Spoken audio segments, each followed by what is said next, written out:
بسم الله الرحمن الرحيم. في هذا المقطع غادي نتعرفوا طريقة سهلة وبسيطة لتقشير فاكهة الرمان هكذا كما كتشوفوا هذا المنظر.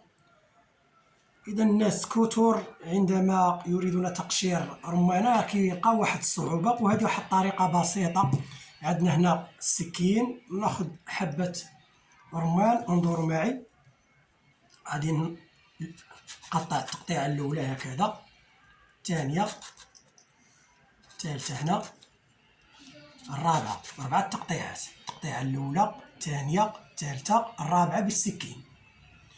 ملي كنقطع التقطيعات هذا هو السكين ونزول هاد القشرة بسهولة.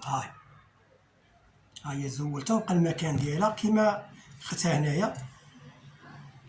هاهي زولتها. ثم بعد ذلك سهل جدا. هنا التقطيعة الأولى، هنا الثانية، الثالثة، هنا 4 تقطيعات كافية. 4 تقطيعات، هما 4.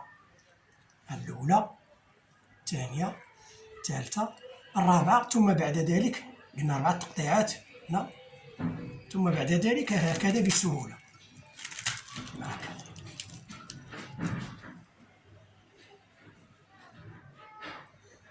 والسلام عليكم ورحمة الله وبركاته.